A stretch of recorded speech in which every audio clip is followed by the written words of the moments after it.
आकर के भगवान के यश और कीर्तन की महिमा का बखान किया। और नारद जी महाराज ने आकर के जब भगवान की यश और कीर्तन का बखान किया तो उन्होंने उसमें एक ही बात कही, बोले प्रभु आप बड़े खिन्न से बैठे और आप जैसे, क्योंकि आप तो नारायण का अवतार हैं, तो आप खिन्न होकर के कैसे बैठे हैं? तो उन्होंने बतलाया कि मैंने इतना सब कुछ लिख दिया लेकिन मन में अभी खिन्नता बनी हुई है। तो बोले आप ऐसा कोई ग्रंथ क्यों नहीं लिखते? तो बोले कौन सा ग्रंथ लिखूं और मैं मतलब कैसे हो जाएगा? तो नारद जी ने बड़ा सुंदर अपने बारे में बताया। बोले क्या बताया? नारद जी महाराज ने अपना पूर्व जन्म का चरित्र बतलाया। और वह नारद जी महाराज ने क्या पूर्व जन्म का चरित्र बतलाया? नारद जी महाराज ने अपने पूर्व जन्म का चरित्र बतलाया कि मैं पूर्व जन्म में वेद पाठी ब्राह्मणों की एक दासी का पुत्र था मैं।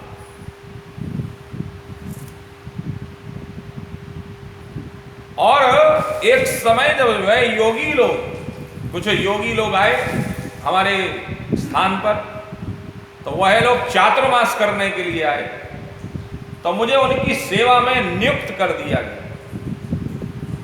मैं यद्यपि बालक था, नारद जी महाराज कहते हैं अपने पूर्व जन्म का चरित्र बताते हुए कि मैं यद्यपि बालक था, लेकिन बालक होने के बाद में भी मैं किसी प्रकार की कोई चंचलता नहीं थी, जितेंद्रिय था, खेल कूद आदि से दूर रहता था और आज्ञानुसार ऋषियों की, तपस्वियों की, योगियों की मैं सेवा करता था। बोलता भी बहुत कम था और मेरे इस शील स्वभाव को देख करके समदर्शी मुनियों ने मुझ सेवक पर अत्यंत अनुग्रह किया और उनकी अनुमति प्राप्त करके मैं बर्तनों में लगा हुआ झूठन, मैं एक बार झूठन जो है खा लिया करता था। इससे मेरे सारे पाप धुल जाते थे। जरा विचार करिए, ऋषियों की, महापुरुषों की झूठन खाने से क्या होता है? हमारे पूर्व जन्म के जितने भी पाप होते हैं वह सब नष्ट हो जाते हैं। हमारे यहाँ बड़ी सुंदर एक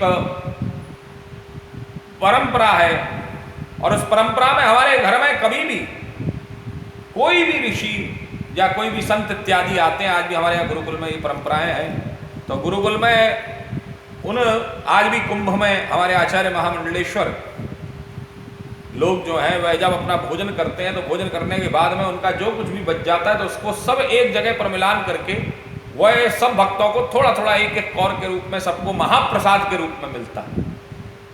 तो वह एक प्रकार से उनका आशीर्वाद होता है, क्योंकि वह संत लोग, वह हमारे आचार्य महामंडलेश्वर लोग, वह हमारे गुरुजन, वह मंडलेश्वर लोग कोई साधारण प्रक्रिया में नहीं है, बल्कि इनका प्रसाद पाने के बाद में, क्योंकि यह लोग ब्रह्म तेज से विभूषित हैं, इनके अंदर जो असीम ऊर्जा बह रही है, जो भगवान को प्राप्त करने की इनके अंदर जो ऊर्जा है, जो इनके प्रयास हैं, जो इनकी नित निरंतर भगवान में लगे रहने की जो ध्यान शैली है, जो चिंतन शैली है, वह ध्यान शैली, चिंतन शैली, भगवान को प्राप्त करने की असीम जिज्ञासा, असीम ऊर्जा, वह सब बट करके जब वह भोग लगाते हैं तो वह उस अन्न के अंदर आ जाती है। और उस अन्न को जब भक्त, उनके जो शिष्य लोग हैं वह लोग पाते हैं, तो उनके पाने से क्या होता है? बोले गुरु के या संतों के झूठन को खाने से उनके अंदर के जितने भी पाप होते हैं वह सब समाप्त हो जाते हैं। जरा विचार करिए, ये एक प्रकार से औषधि का प्रकार है, इसके बारे में अभी हम चिंतन करेंगे।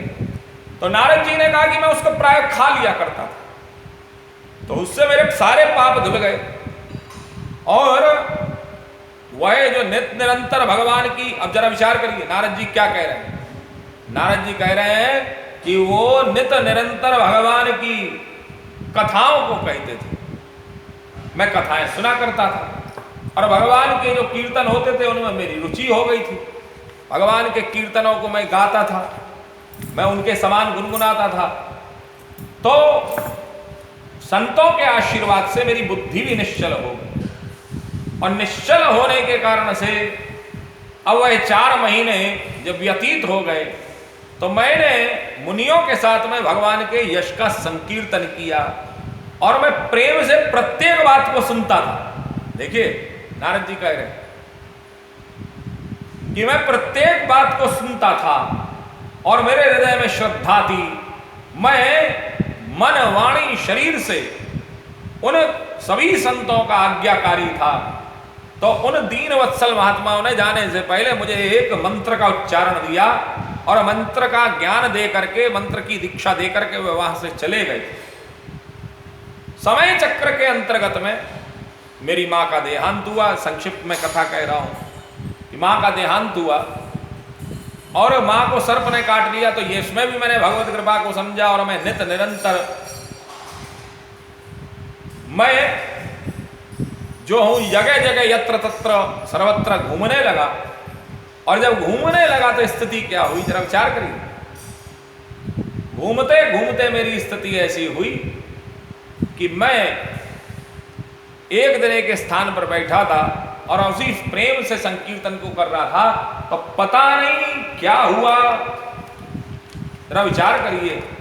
नारद जी अपने बारे में बताते हुए कहते हैं कि पता नहीं क्या हुआ कि एकदम से मेरा रोम रोम पुलकित हो गया और भक्ति भाव से ऐसा पुलकित हुआ मेरा रोम रोम कि हृदय मेरा अत्यंत शांत हो गया, शीतल हो गया। अब ये लक्षण दिए जा रहे हैं। जब आपको भगवान के दर्शन की प्राप्ति होती है तो क्या होता है? बोले उस एक निर्जन स्थान पर मैंने एक पीपल का वृक्ष देखा। पहले तो स्थान का चयन देखी। ऐसे ही नहीं होता है कि आप कहीं भी बैठ गए और कहीं भी बैठ करके आपने जो है व्यवस्था की। पीपल के वृक्ष के नीचे मैंने स्थान पर मैंने भगवान का ध्यान किया तो मुझे एक नील वर्ण का प्रकाश मुझे दिखाई दिया और ऐसा दर्शन हुआ। मैंने बार बार थोड़ी देर, लेकिन वो क्षण भर मात्र के लिए हुआ। फिर मैंने उसको देखने का था प्रयास किया लेकिन वो मुझे दिखा नहीं। ये नारद की चरित्र मैं इसलिए सुना रहा हूं जिससे इसी के अंदर में सारी आपको सब कुछ लक्षण मिलेंगे। बोले वो फिर मुझे दिखा नहीं। फिर एक आकाशवाणी हुई। उस आकाशवाणी ने कहा कि तुमने जो कुछ भी किया इस जन्म में यह दर्शन उसी पुण्यों का प्रभाव था। तुम इसी क्रम को जारी रखो और फिर अगले जन्मों तक करते हुए कर्मों को तुमको भगवत पद की प्राप्ति होगी और तुम भगवान के कृपा पात्र बनोगे। ये नारद जी महाराज ने वेदव्यास जी महाराज को अपने पूर्व जन्म का चरित्र सुनाया। जरा विचार करिए। पूर्व जन्म का चरित्र इतना सुंदर नारद जी महाराज का। और नारद जी महाराज अपने पूर्व जन्म के चरित्र को जानते हैं। और अंत में उन्होंने कहा कि कल्प के अंत में जिस समय भगवान नारायण प्रलयकालीन समुद्र में जल में शयन कर रहे थे तो उस समय पर मैं उनके हृदय में शयन करने की इच्छा से सृष्टि को समेट करके ब्रह्मा जी महाराज जब प्रवेश करने लगे तो मैं भी उनके श्वास के साथ में हृदय में प्रवेश कर गया।